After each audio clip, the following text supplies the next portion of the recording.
Hello.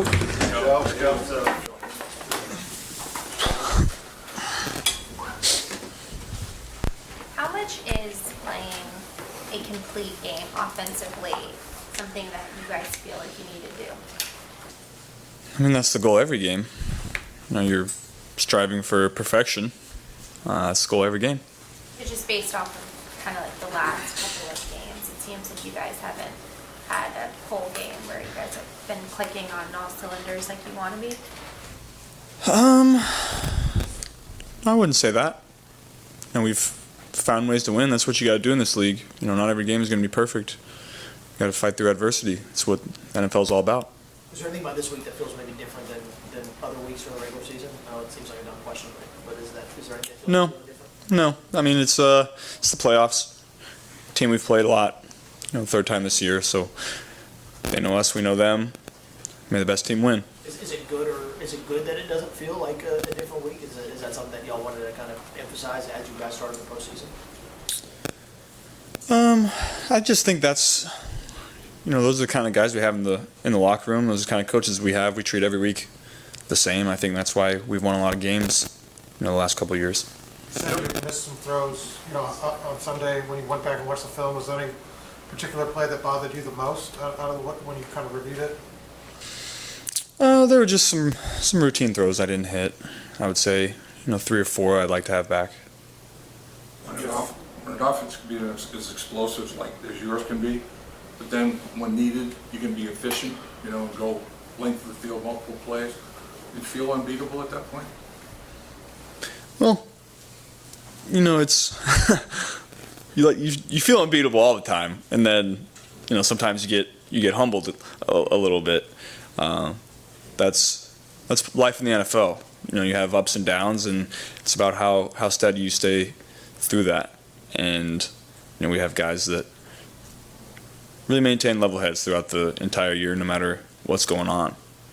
Joe, is there something you learned during last year's playoff run that maybe you didn't quite realize about winning in the playoffs in the NFL? Not so much the game, but just maintaining your body through this. We're counting preseason, we're getting into game 20, 21, 22, 23. And so, you count those and you just figure out what it takes, maintain your body through those times late in the year and feeling as good as you can out there on Sundays. Do you find yourself, now as you're back into the playoffs, you guys have done a good job, I think, of trying to put last year behind and beat the 22-23 Bengals, but as you're in the playoffs, do you find yourself at times flashing back to last year's playoffs and the Super Bowl and the unfinished business nature of all that now? I think it's natural to call back on experiences that you've had in similar situations. And so I think, I'd be lying if I said I wasn't. But, like I said, it's a new year, new team, new opponents. And so, we know what it takes. That's all last year did for us. What is the biggest challenge facing the Ravens again in back-to-back weeks, or any team in back-to-back weeks in preparation? Well, they're a really good defense, and they know what we try to do on offense. We know what they try to do on defense, and so they try to take away our bread and butter stuff, and they're pretty good at it. We play them a lot, and they have a really good defensive coordinator that makes it tough on you out there. And so we've got to find some ways to find some explosive plays and stay efficient and keep moving the ball down the field. And I think we have a good game plan to do that. How is preparation different going to the same team back-to-back weeks? It's really not. You try to make it like a new week. You treat every week like its own. Try to go 1-0 that week, and you watch film and come up with some plays that you think will work in that structure of defense, and put them in, and then you go through the week of practice and take some out you don't like, leave some in, and so it's really the same. It's just a team we played a lot. What have you figured out over the last year about avoiding sacks? And there's a time and place to extend plays and try to get out of some when others, you throw the ball away, and then there's others that you just eat it and take the sack. And so every situation calls for something different. No quarterback wants to be known as a game manager, I guess, but it's such a big part of it. Do you think, given, the fewer sacks you've taken, all the checks down you've taken, do you think that's been your biggest jump from year one, from last year to this year? It's just knowing situations and managing games? Yeah, I would say that's fair.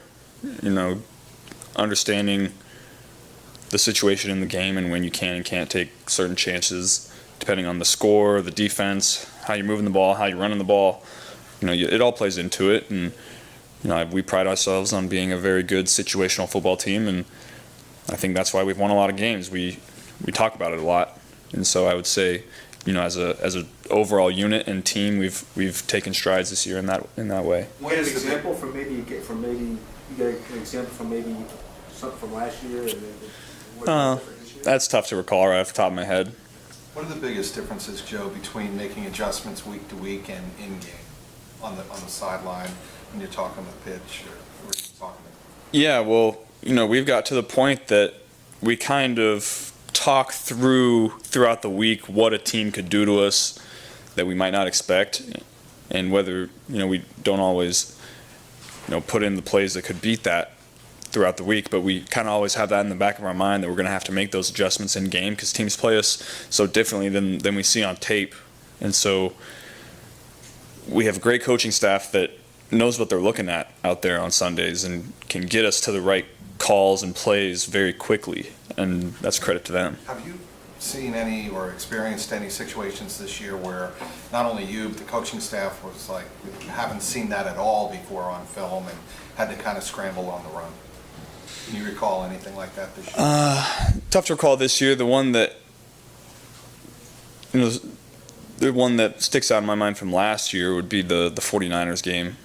We got a lot of different third down defenses, and our guys did a great job of adjusting on the fly and getting to an entirely new third down package in game that ended up getting us a lot of first downs at the end. Y'all have had a lot of runs in the last 3 regular season games, a lot of like scoring runs, essentially like in basketball, for and against.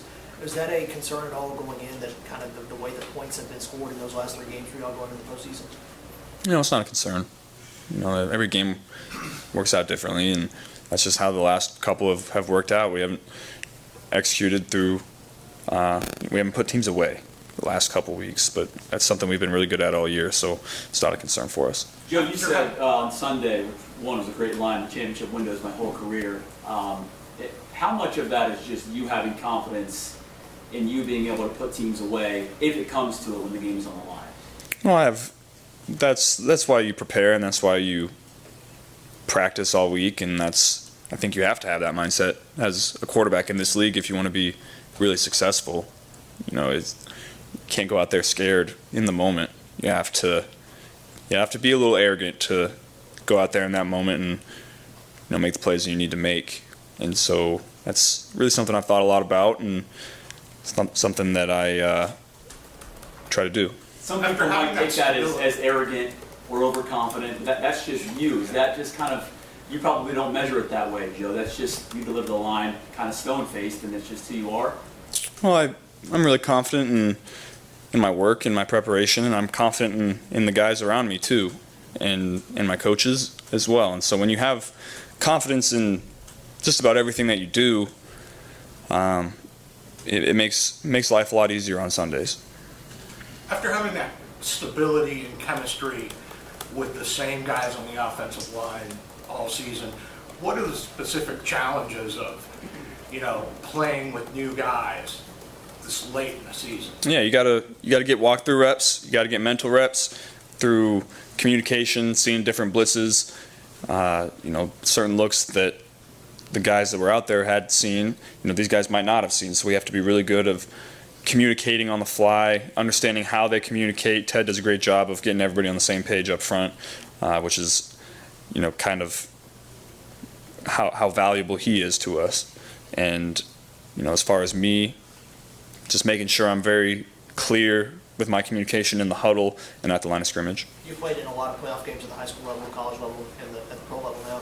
What's your favorite part of what do you enjoy the most about playoff games?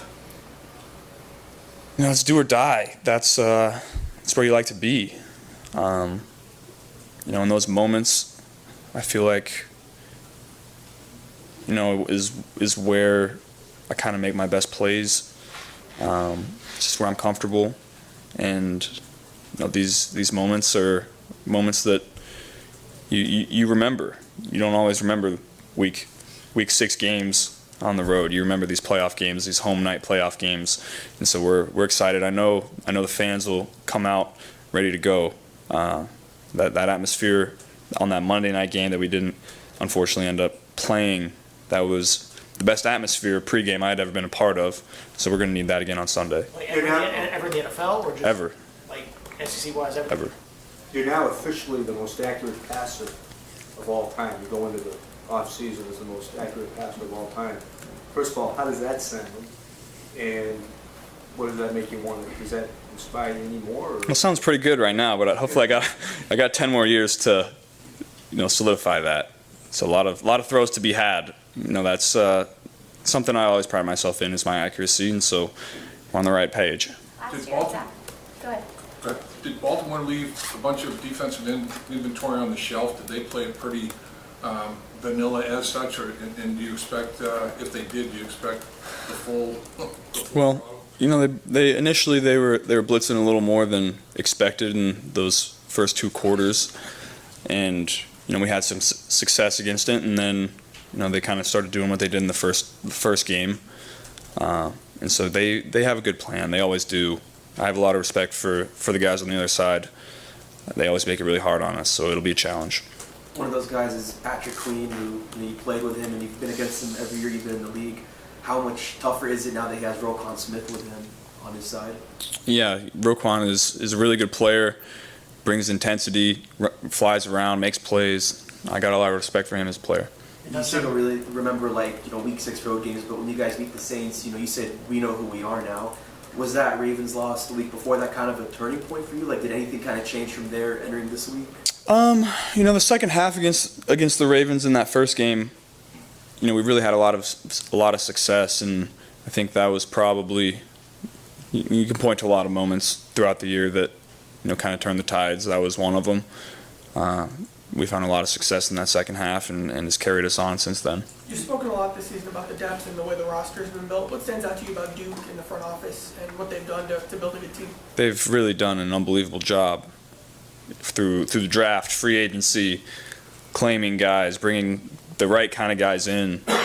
That's really what, every team has really good players, but when you bring in the right guys to add to the culture of what Zach is trying to build and what we're trying to build in the locker room, it just compounds on top of each other, and you really have to give them a lot of credit for finding some guys that might be diamonds in the rough that you can bring in on special teams and have little packages for on defense, offense, and special teams. They've done a great job. You mentioned playoffs are where memories are made. Do you have before you got the league, a vivid playoff memory or Super Bowl memory that stands out, like a play or a moment that kind of? Well, you always remember the Tebow mania that one year when he went into, was that a home game that they ended up? They beat the Steelers. Yeah, they beat the Steelers at home. Yeah, that was fun to watch. You said that the playoffs bring out the best, or in these kind of situations. Why is that the case? Have you ever kind of figured out why you seem to thrive in these moments? I don't know. I prepare really hard. I work really hard. I just at the end of those games, you accumulate reps throughout the game against the defense, and at that point you kind of know what you're going to get.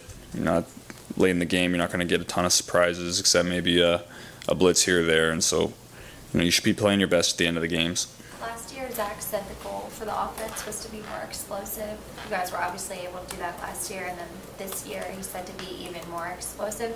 What do you feel like now that you're through the regular season, you guys did particularly well on offense that you're proud of? Well, I think we've adjusted to what teams are doing to us throughout the year. The beginning of the year was a lot of ups and downs, and then as the season went on, we made some tweaks, some adjustments that have really been good for us, both in the run game and pass game, understanding how to win games. Really since the bye, we've really happy with everything that we've done. Joe, what can you tell us about the farming initiative that you and Sam and other pro athletes got involved in, and what you hope to accomplish through that? Maybe that's an off-season discussion. We'll keep it to football right here. Okay. Joe, you mentioned that you work hard, you prepare. If you know everything, you have an encyclopedia of knowledge of the game plan and adjustments and everything, but if your teammates don't, what good does it do you? Do you incentivize your teammates to get their nose in the playbook and kind of prepare like you do, or do they follow your lead, do you think, in terms of getting ready to be able to take on a whole bunch of things? I haven't really had to. We don't really have those discussions. I trust those guys to do the work that they need to do to go out there and perform on Sundays. We've never had any issues at that. Guys take care of their business, their bodies, their minds, studying the playbook. We get our reps through practice. We talk them through. They're on the field, and then sometimes in the locker room, if you're thinking about something, just mention it here or there. And everyone has trust in each other in that way in there to say what needs to be said, but also everyone knows they're going about their business. Have you guys ever gotten together, even out in practice and almost make an adjustment as players? Like, boy, this would be another great thing to do off of this, and coaches listen to what you guys have to say? Yeah, that's always fun when one guy has an idea to have a play off of another play you ran a couple weeks ago, and then you go out there and execute it and it works.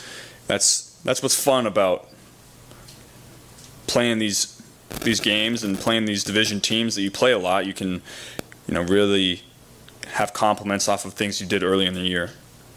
Do you have a playoff memory from last year? Is there anything that stands out? A lot of them. Really, what stands out most about big wins is the locker room atmosphere afterwards. The camaraderie, the love that everybody shows each other. That's why you play the game. That's what's best about winning. Thanks, Joe. Thanks. Thank you.